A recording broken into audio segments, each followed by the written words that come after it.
Bienvenidos a ProJuventud Podcast, historias que inspiran acción. Raudino Sánchez, siempre aquí a la disposición de seguir enseñando, de seguir dando experiencias de vida y para esa juventud que tanto nos está viendo y que la necesita el día de hoy. Hoy contamos con una participación muy importante para nosotros. Es una persona con una historia impresionante desde sus comienzos en Capotillo. Y sé que mucha gente se va a conectar el día de hoy. De corazón le comparto esta historia y con mucho agrado presentamos a José Morillo. No, bien, hay muchas cosas que contar la historia. Sí. O sea, que ahí podemos empezar mis orígenes. Yo vengo de muy abajo, o sea, yo nací en un barrio, Capotillo. ¿Qué? Y no en cualquier parte de Capotillo, en la 42 de Capotillo. Mentira. Pero eso no era tan caliente como es ahora. Que no, mucho más caliente todavía. Ahora eso es bien en un sentido porque ahora por lo menos se coge para chelcha, pero antes se armaban unos tiroteos y unas cosas terribles. Sí. Claro, eso tuvo dos etapas. Una primera etapa donde realmente cuando uno era más niño, ciertamente las cosas eran más tranquilas, pero ya en los 90 eso se convirtió en un desastre donde las bandas, muchos jóvenes, por ejemplo, que crecimos juntos, o sea, que uno era bastante muchacho, quizás con 10, 11, 12 años, comenzaron a meterse en el mundo de la droga y entre ellos mismos matándose, muchachos que crecieron juntos, que compartían, que jugaban juntos, que estudiaban juntos. Y ya de por ahí eso se descarriló de una manera muy fea. Ahora, por suerte, siguen los mismos conflictos, las mismas situaciones, pero ahora hay una parte que tiene que ver con la música urbana, con algunos elementos que han hecho que ellos mismos repiensen un poco sus actitudes de entrarse a tiro y de entender que ellos tienen un espacio que pueden explotarlo desde el punto de vista económico, que un poco ha generado mínimamente más tranquilidad que años atrás. O sea, que aunque pudiera sonar un poco extraño, pero este auge que ha tomado la 42 a nivel mediático le ha permitido que el mismo nivel delincuencial de la zona comience a repensar y a comenzar a invertir en recursos que le ha permitido llevar cierta tranquilidad. Siguen los conflictos, pero con una dimensión un poco menos letal que antes, porque esos muchos se mataban entre ellos y quizás yo creo que no pasaba un mes que no hubieran muerto en esa zona. Pero ¿cómo fue para usted crecer en ese ambiente? O sea, ¿cómo eran sus padres? ¿Cómo eran las restricciones? ¿Qué era lo que usted veía? Eso sí es importante, esa pregunta que tú haces. Tú sabes que en el caso mío particular, tuve la suerte de tener unos padres bastante exigentes. Mi mamá me trataba como si yo fuera un bebecito, a pesar de que incluso ya estaba adolescente, ya estaba entrando en la juventud. Mi mamá seguía controlando, monitoreando de dónde metía, qué yo hacía. Yo te puedo decir que yo aprendí a montar la bicicleta viejo, porque mi mamá no me dejaba salir afuera con algunas cosas y me limitaba bastante y eso me creó mucho malestar desde el punto de vista como niño, claro. Pero por el otro lado me preservó en términos de generar un nivel de entendimiento de que muchas de las cosas que ella hacía, lo hacía con el propósito de direccionarme, de preservarme físicamente y de generarme disciplina. Yo te puedo decir que gracias a eso y a lo que viví también con mi abuela, que vivía cerca, que eran gente muy trabajadora, desde muy pequeño me generaron mucha disciplina y mucho compromiso. Yo me caracterizo por eso. Soy de la gente que llega puntual a todos los lugares, de la persona que siempre llega una hora antes, de la gente que procura siempre que si se compromete contigo, trata de cumplir al pie de la letra. De la persona, por ejemplo, trata de ser solidario con los demás, porque eso es algo que vi en mi familia. Eran gente muy solidaria, muy comprometida. Muy colaboradora, y entonces aprendí esos valores que hasta el día de hoy lo llevo conmigo y fue lo que también me dio ese deseo y esas ganas de avanzar, de decir, mira, yo quiero ser diferente a lo que yo veo en mi entorno, yo quiero avanzar, quiero progresar. siempre tuve claro que yo quería ser profesional. Y entonces me enrumbé en eso. Estudié en la UAS, como quizá muchos de los jóvenes que éramos de comunidades pobres. Me hice abogado. Después de ahí hice unas cuantas maestrías, más o menos como 5. Wow. Unas cuantas. Sí. No, 3. Entonces, he incursionado en muchas áreas, en el ámbito social, en el ámbito de político, en la parte empresarial, Sí. emprendiendo a través de ideas. He estado involucrado en muchos de esos procesos naturales que se dieron en el pasado de protestas reivindicando aspectos importantes de la sociedad dominicana, desde el medio ambiente, como el tema de corrupción, tema de juventud.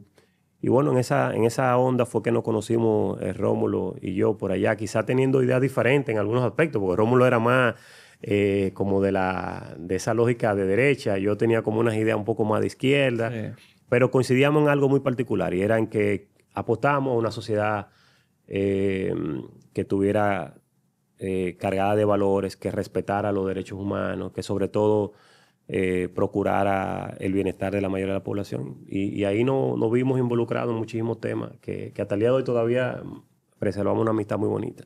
Y una pregunta que luego de escuchar eso, de no sabía lo del Capotillo, lo de 42, esa historia, que muchos jóvenes están allí y quieren salir incluso por lo que viven día a día en su ambiente, en su comunidad, incluso no toman la iniciativa de salir, de decir, ok, estoy aquí, pero quiero seguir adelante.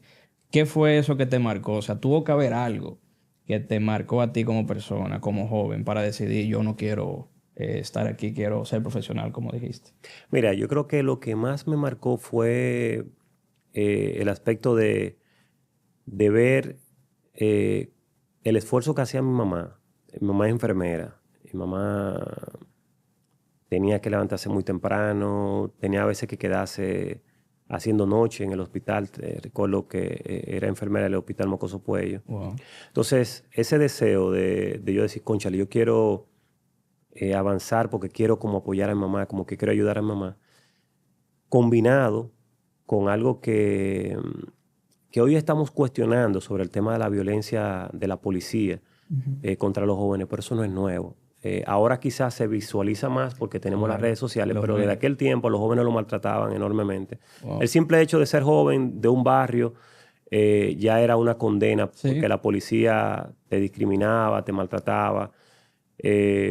Y yo veía eso y decía, mira, yo quiero ser profesional y quiero estudiar algo que me permita defender los derechos de los jóvenes de la comunidad. Demostrar que aquí hay mucha gente que es valiosa, mucha gente que todos los días se levanta a trabajar y que quiere también progresar. Y por eso yo quería ser como ejemplo en términos de eso.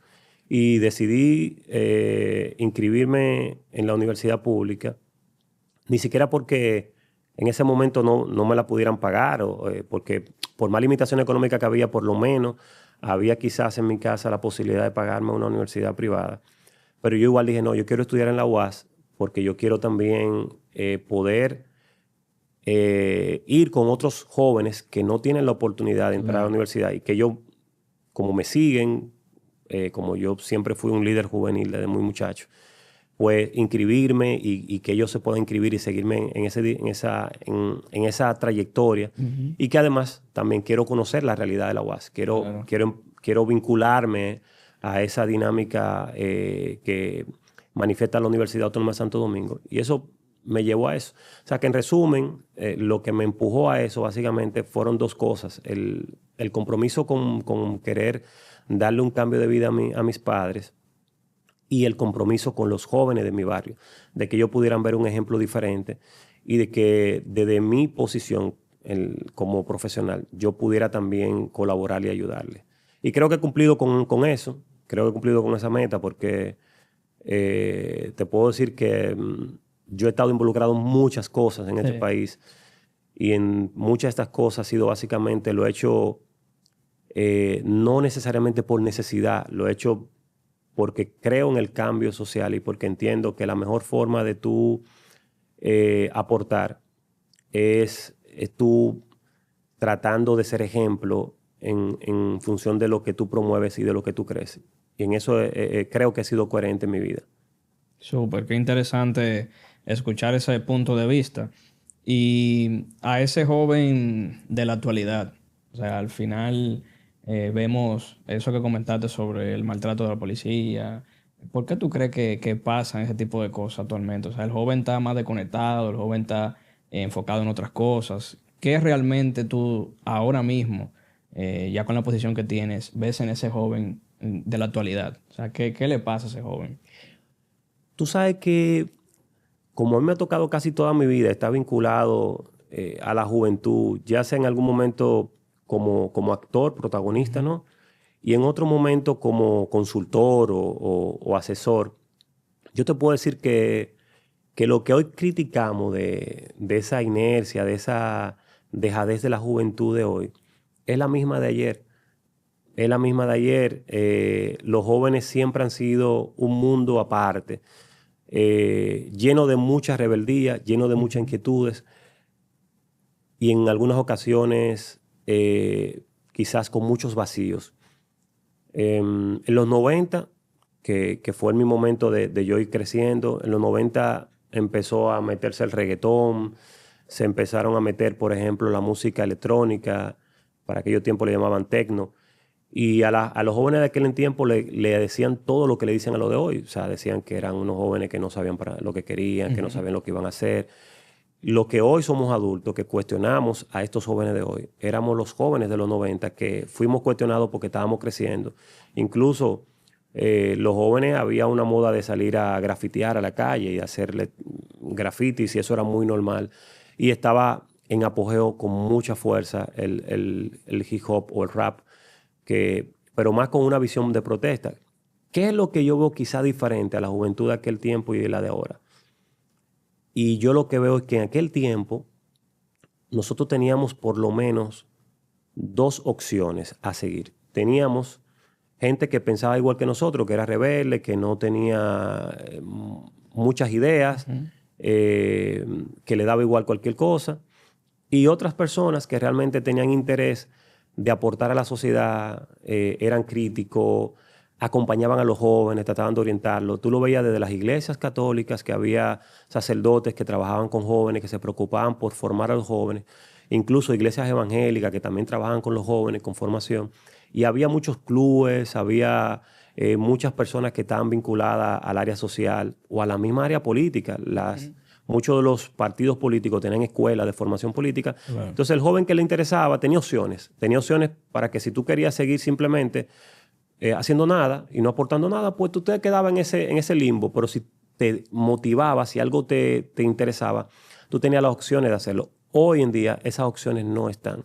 No están porque gente como yo, que ya hoy somos adultos, lejos de sentarnos mejor a crear espacios para contribuir con la experiencia acumulada, para que otros jóvenes puedan ver que hay otras opciones, que hay otras oportunidades. Lo que comenzamos es a cuestionar y a criticar y a comenzar a señalar que estamos en la era de fulano, que estamos en la era de jóvenes que no piensan, jóvenes que no. Entonces comenzamos a generar unos cuestionamientos críticos que más que criticar a esos jóvenes, nos tenemos que criticar nosotros mismos y decir, ¿cuál es el aporte que yo estoy haciendo? ¿Cuál es mi rol?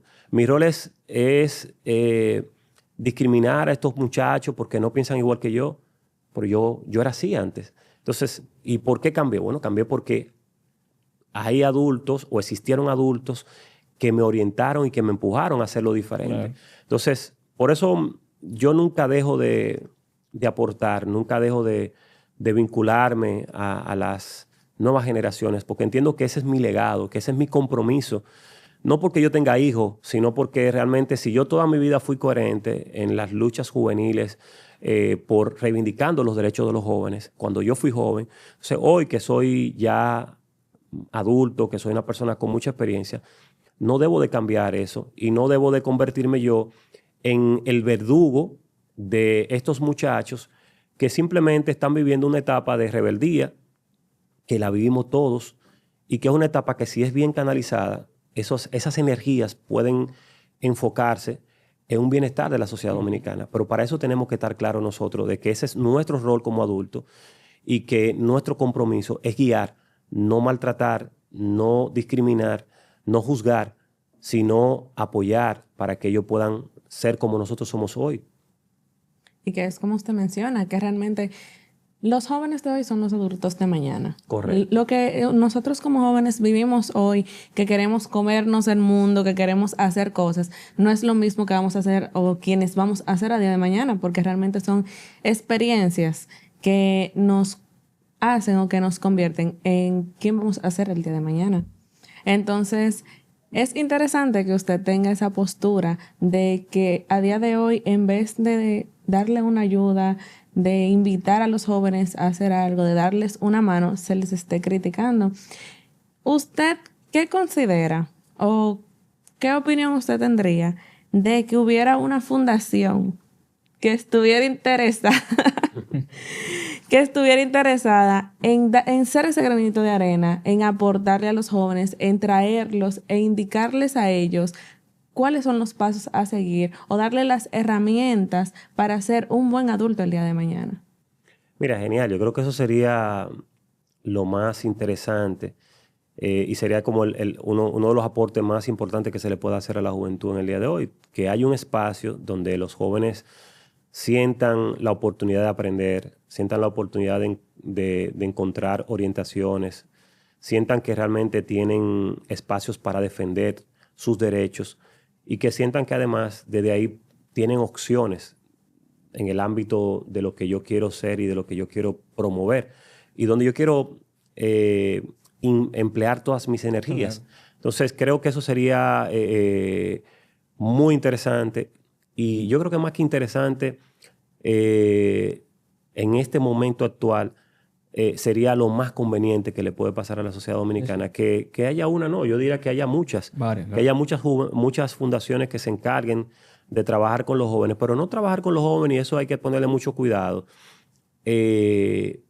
para utilizar a los jóvenes como un producto para conseguir recursos y beneficiar entonces a una burocracia de esa fundación o de esa ONG o de lo que le queramos llamar, donde simplemente comienzan a ejecutar proyectos, pero son proyectos que no tienen un compromiso de continuidad, de preservar el espacio de orientación, que es lo que hoy se necesita. Claro. Y que es lo que realmente los jóvenes, entiendo, están demandando. No, brillante. Y esa parte de, como comentó ahorita antes, que antes había ese escenario o esas facilidades o incluso esa oportunidad de que el joven pueda acceder a ese tipo de lugares donde poder conversar, donde poder conocer, donde tener incluso a ti intriga de qué voy a hacer hoy, o sea, cómo me proyecto en el futuro incluso. Y entrando ya a la materia de Projuventud, ¿cuándo conoció Projuventud? ¿En qué momento? Si recuerda algo de esos años, alguna anécdota, alguna experiencia vivida. No, claro.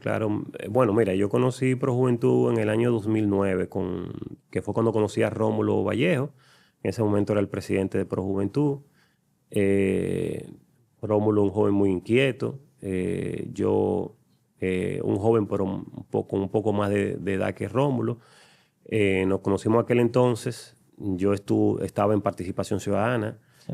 Trabajaba con jóvenes. Y casualmente nos conocemos a propósito de que en ese año yo, como parte de Participación Ciudadana, hice la propuesta de que hiciéramos un foro, un congreso de juventud. Wow. para conocer la visión de los jóvenes de ese momento. Uh-huh. Qué queríamos, qué necesitábamos y de qué forma lo podíamos hacer. Porque yo siempre he sido del interés de que más que uno simplemente cuestionar y criticar, uno también tiene que proponer.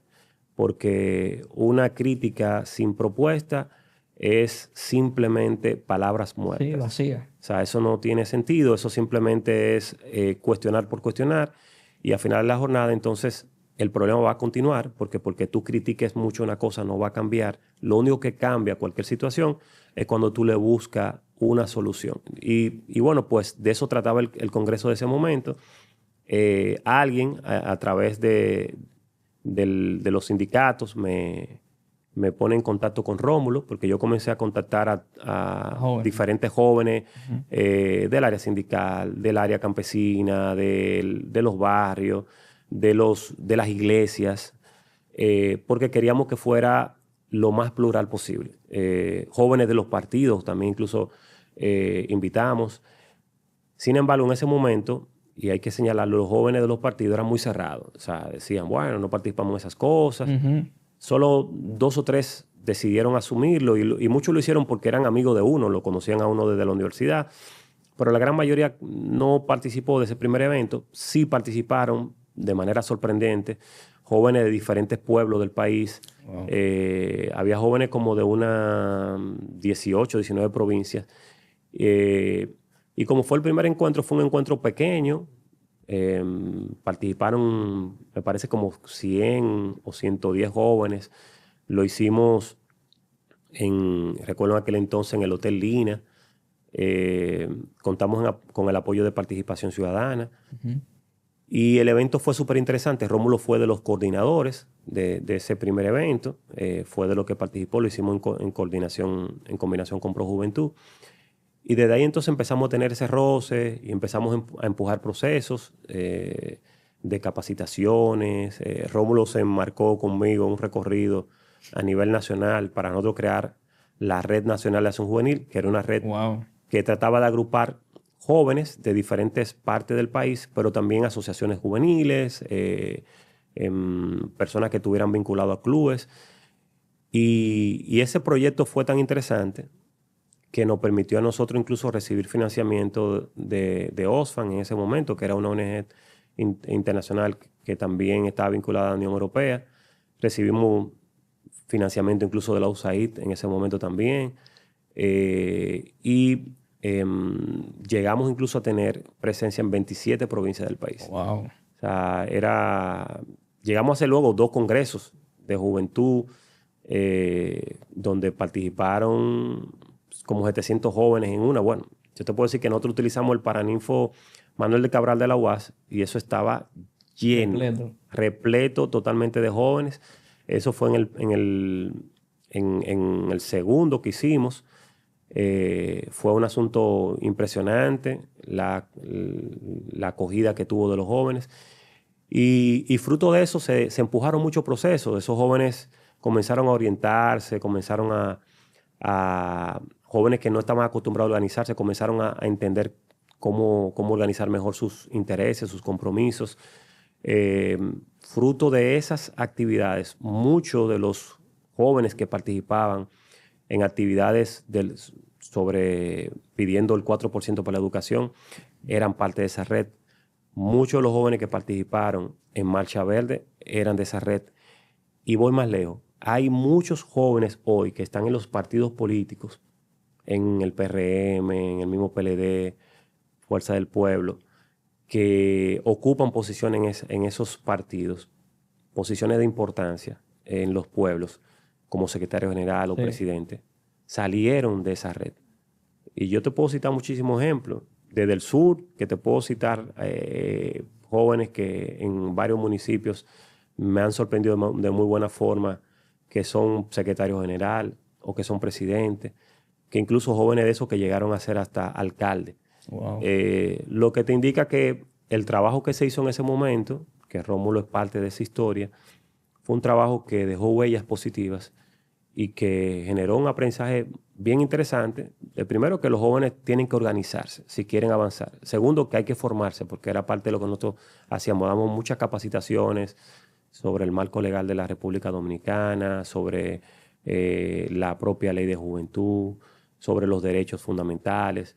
Y todo eso fue empoderando a los jóvenes a entender que ellos tenían en sus manos una herramienta que te lo daba el propio marco legal de la República Dominicana, te lo daba la Constitución, tus derechos estaban ahí, te lo daba la ley. Entonces, todo eso tú no lo empleabas, no lo usabas porque no lo conocías. Después que ellos comenzaron a conocer todo esto, entonces comenzaron a reclamar en sus pueblos, a demandar, a exigir, a participar, y comenzaron a darse cuenta que ellos podían también participar de los procesos electorales, porque primero tenían el liderazgo, segundo, ya tenían la formación, porque la habían adquirido en estos procesos que nosotros le habíamos dado. Y tercero, porque la mejor manera de tú cambiar tu entorno es tú participando. Y hoy la historia está ahí y es parte de, vamos a decir, de la satisfacción que puede tener Rómulo y que puedo tener yo de que fuimos parte de esa historia. Y que hemos visto que realmente usted ha participado o ha hecho muchas actividades pro juventud, o sea, pro los jóvenes, buscando siempre una mejoría, dar un aporte, o como decimos en el buen dominicano, dar nuestro granito de arena a la sociedad. ¿Cuál usted cree que es esa actividad o ese ¿Cuál usted cree que es esa actividad o ese momento que lo marcó o que diga, wow, realmente yo di un aporte? Mira, yo creo que yo te puedo citar quizás dos donde realmente fueron bien significativos. Lo primero, te puedo decir quizás cuando empezaron estos procesos de la lucha por el 4% para la educación, tú ver que en muchos de los pueblos las acciones que se estaban haciendo de movilización las estaban llevando los jóvenes que formaban parte de esa red que nosotros ayudamos a construir. Por citarte, nosotros llegamos a hacer unos encendidos de vela en favor del 4%, incluso en contra de la corrupción, donde en todas esas provincias donde tenía incidencia la red, todos esos jóvenes se organizaron para montar ese tipo de vigilia o para generar procesos de acompañamiento al tema del 4%. Cuando tú ves eso, tú dices, bueno, pues claro, ciertamente impactó porque no es solamente porque tú le puedas decir, sino porque había un nivel de conciencia ya desarrollada de que ellos eran parte de esos procesos que necesitaba la República Dominicana para comenzar a generar los cambios que se necesitaban. Y otro de los grandes aportes que me hicieron llenarme de mucha satisfacción fue cuando me tocó comenzar a visitar los pueblos ya ahora, en estos tiempos, y yo llegar a un municipio y toparme con un joven que formó parte de la red juvenil y que hoy, por ejemplo, él me diga, mire, gracias a los aportes que ustedes hicieron de las capacitaciones, yo hoy, por ejemplo, soy el secretario general de este partido aquí en este municipio. O mire, gracias a las orientaciones que usted nos dio, mira, yo estuve participando de un proceso donde yo hoy soy el director ejecutivo de esta institución. O yo hoy soy alcalde de este distrito municipal. O mira, yo estuve participando y estuve muy cerca de ser el diputado de esta comarca. Entonces, cuando tú comienzas a ver ese tipo de cosas, tú te sientes sumamente satisfecho porque el objetivo que tú querías era que los jóvenes pasaran de la rebeldía pura y simple a una rebeldía enfocada en objetivos, en yo de donde puedo mejor aportar es si soy miembro de esta ONG o si soy miembro de esta fundación o si soy parte de un partido político donde yo pueda tener una posición de mando o si simplemente yo, por ejemplo, como profesional pongo mi conocimiento al servicio de otros jóvenes como lo hicieron conmigo en el momento que le tocó. Y creo que esas son de las cosas que llenan a uno de satisfacción y que le permiten a uno entender que, para volver a la pregunta incluso inicial con la que arrancamos, para poder entender que hoy los jóvenes no es que no tienen el deseo de hacer algo, sino es que no han encontrado las bases o las opciones para ellos saber hacia dónde se van a dirigir. No, impresionante y se nota que valió la pena todo ese sacrificio, porque imagino que cuando ustedes hacían esos tours por toda la capital, por todo República Dominicana, por todo el país. Me imagino que sacrificaron muchas cosas Claro en ese tiempo. Y sabemos nosotros que usted tiene una parte también humanista, que temas de medio ambiente y eso. ¿Qué despertó? ¿Cómo usted también se influenció por trabajar, por aportar a lo que es los recursos naturales, el país? ¿Cómo llegó a ese punto? Tú sabes que fruto de todo este proceso que uno vive, de que uno es muy joven, cuando tú te vinculas a los espacios sociales, yo muy joven fui de la pastoral juvenil, ahí uno comienza a identificar la importancia de la naturaleza y sobre todo de por qué uno organizarse y uno participar siempre de espacios. Uno comenzó a hacer una conciencia ambiental que nos permitió incluso, siendo muy joven, participar en luchas ambientales en los sectores donde uno vivía, pero posteriormente, ustedes recuerdan lucha por los haitises. Ahí estuvimos presentes con muchísimos jóvenes que se dieron cita en ese momento. Luego el mismo caso, por ejemplo, de la lucha por la minera Por las minas. en Cotuí, que se hicieron unas marchas, que se hicieron un campamento. Ese campamento que se hizo en Cotuí, nosotros fuimos parte de ese equipo que lideró ese proceso. Sin embargo, lógicamente no se pudo lograr que la Barrigold cumpliera con los parámetros de ese momento. Y hoy, lo que nosotros en aquel momento, estamos hablando del 2010, anunciamos que iba a pasar, hoy está sucediendo.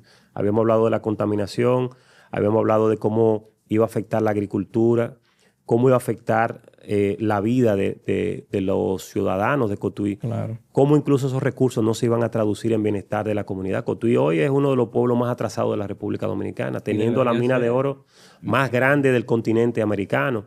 Y hoy el nivel de contaminación que se exhibe, yo no se lo tengo que decir, están ahí las pruebas, más que es evidente. O sea, han pasado 16 años de esa lucha que empezamos en el año 2010.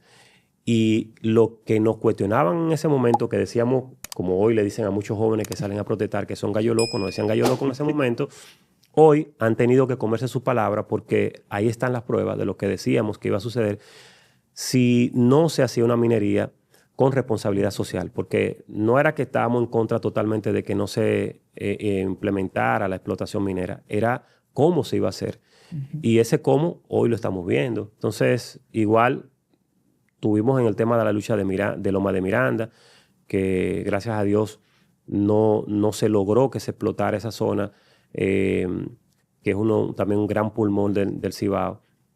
Y eso fue una parte de esos procesos que nosotros hicimos. Y hoy que hemos continuado, bueno, a través de una fundación que tenemos, que es la Fundación para la Cooperación y el Desarrollo, FUDED, hemos estado llevando procesos educativos con cursos virtuales.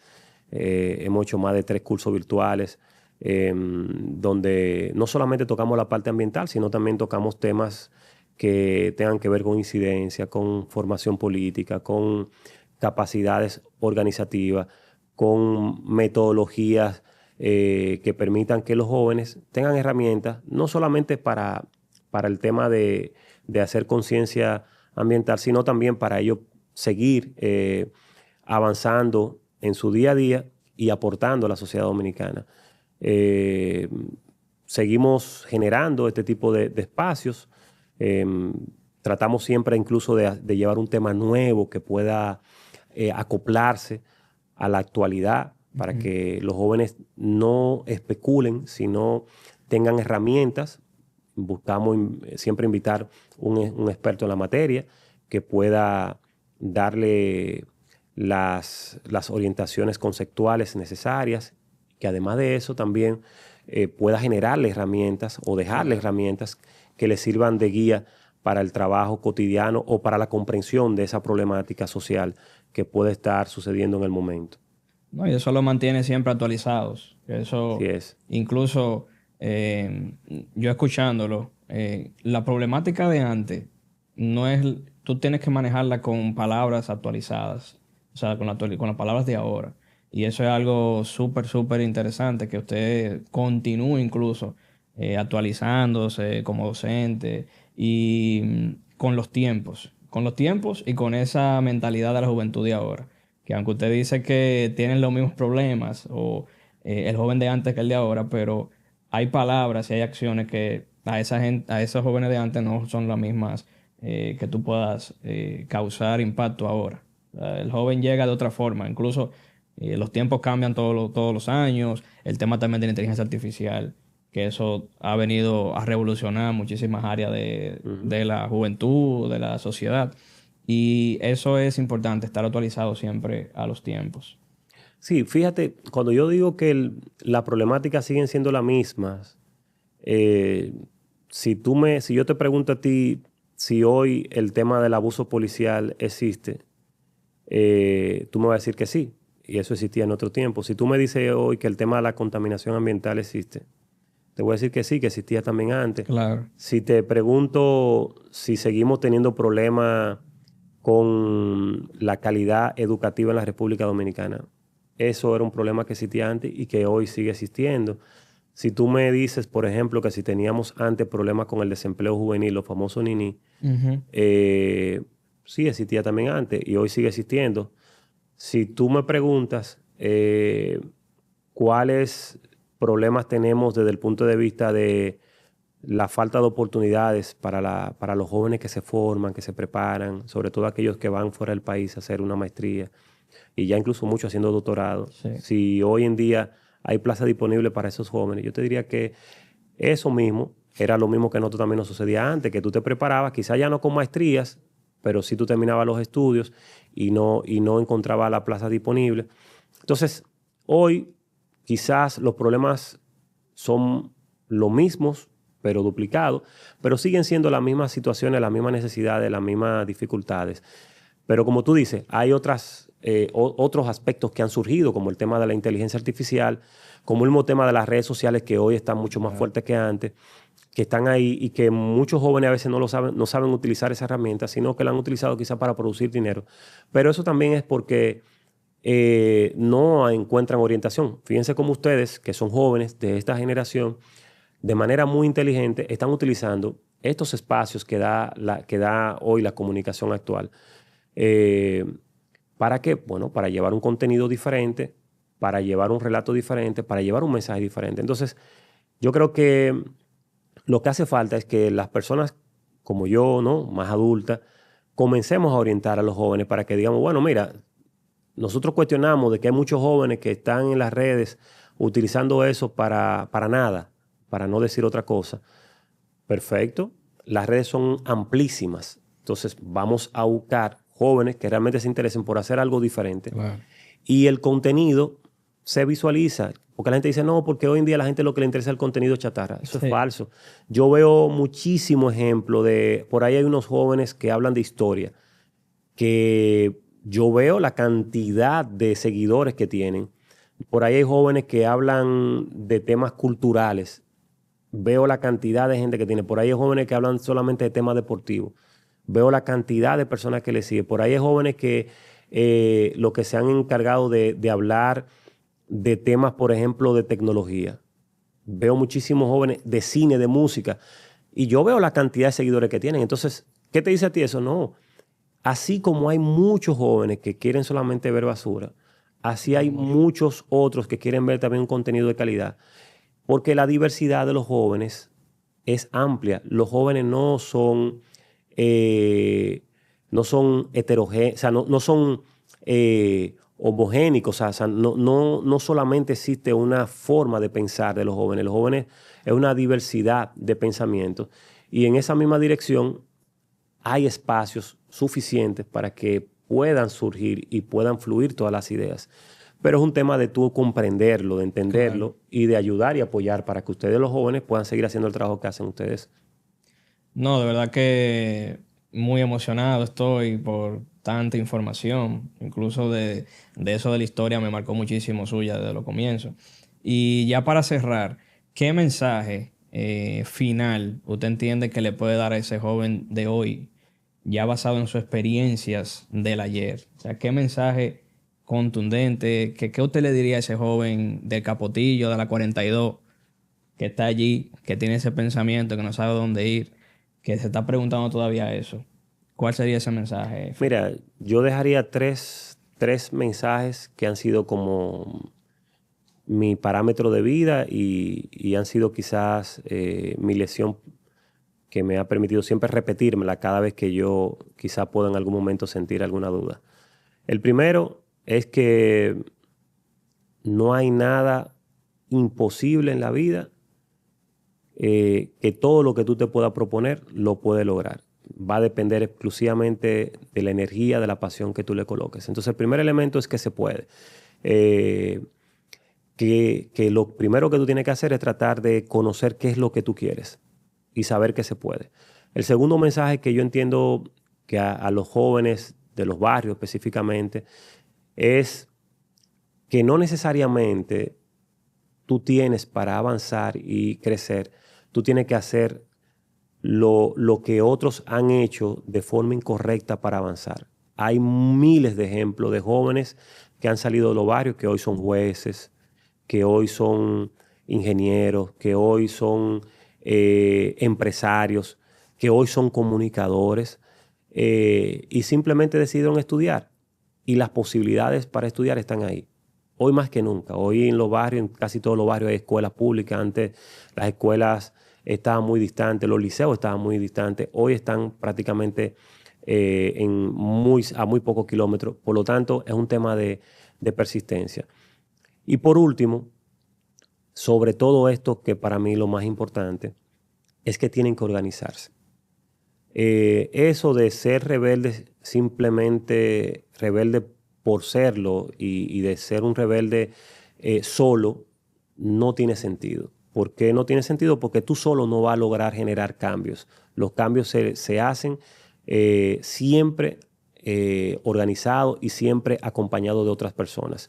Y así como yo puedo tener el interés de que, por ejemplo, a mí me molestan los abusos policiales, así hay cientos de jóvenes a nivel nacional, de todos los estratos sociales, de barrio, de clase media, de clase alta, que en algún momento le ha tocado recibir el impacto de una policía que ya caducó su esencia, esa esencia represiva ya no tiene razón de ser en estos tiempos, porque ya en estos tiempos la población ha madurado enormemente y hoy lo que nosotros necesitamos es una policía que más que reprima sea una policía preventiva, protectora y que acompañe exactamente. Entonces, si a ustedes les molesta el tema de la represión policial, bueno, pues organícense. Entonces, el primer elemento es que tienen que organizarse. Entonces, para mí, radican en esos tres aspectos. El primero, que todo se puede en la vida. Es un tema de simplemente usted comprometerse a seguir adelante.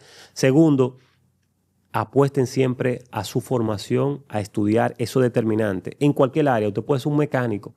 O sea, usted no necesariamente cuando hablamos de estudiar o de formarse para que usted sea un profesional, o más que un profesional, para que usted sea un licenciado, no. Usted puede ser profesional en la mecánica, usted puede ser profesional en la plomería, usted puede ser profesional en la albañilería, usted puede ser profesional en cualquier área, o sea, pero para eso usted tiene que formarse. Entonces la formación es determinante si usted quiere avanzar. Y el tercer aspecto es organizarse. Yo lo resumo ahí. Avanzar en lo que usted quiere, formarse y organizarse. Esos tres elementos para mí definen el curso del desarrollo de usted, de su familia y de su entorno. Porque a veces pensamos de manera individual y creemos que porque yo logré progresar, ya, por ejemplo, a mí no me importa lo de los demás. Entonces, cuando tú no apuestas a eso, entonces la delincuencia que se va formando por la desigualdad social, por la discriminación, esa delincuencia en algún momento te toca a tu puerta o toca la puerta de un familiar tuyo. Y es entonces cuando tú te recuerdas que por eso es muy importante organizarse para cambiar la realidad social del país. Porque si una sociedad es segura, si una sociedad tiene un bienestar económico, va a permitir que la gente no delinca, que la gente viva bien y que todos podamos estar en un ambiente seguro. Cuando la gente mira hacia Europa, dice, Europa es muy bueno, pero a Europa le costó muchos años de eso mismo, de generar un estado de bienestar que permitiera que los niveles de desigualdad fueran bien bajos y por eso es que es tan segura. Porque en una sociedad donde los niveles de bienestar son altos, pues la desigualdad es baja y eso ayuda a que la gente viva mejor. Excelente, excelente. Muchísimas gracias, José, por más que todo esta conversación, esta historia de vida que al final del día eso es lo que queremos, que ProJuventud sea un espacio para contar historias que marquen acción.